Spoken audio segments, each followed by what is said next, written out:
দুদিন ধরে good morning তো আর বলা যাচ্ছে না, কাজের চাপ, শরীর খারাপ সব মিলিয়ে। এই যে আবারও একটা অর্ডারের কাজ ছিল, এই তো কোনো রকমে শেষ করলাম। এখন বাজে 12:30। ব্ল্যাক অ্যান্ড হোয়াইটের মধ্যে। এটা কিন্তু অ্যাজ ইট ইজ মাটির বোতল। একটু অন্যরকম করার চেষ্টা করেছি, কেমন লাগলো অবশ্যই জানাবেন।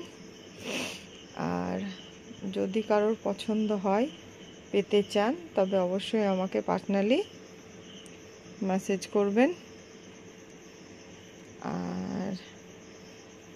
আর কি বলবো, সিম্পল রেখেছি, সাটল রেখেছি, বেশি কলকা করিনি।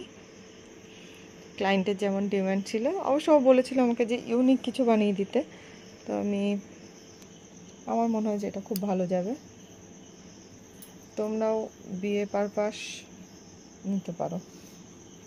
আমাকে যে বুক করেছে সে বলেনি কি পারপাস, বলেছে দিদি তোমার মনের মতো করে একটা বানিয়ে দিও।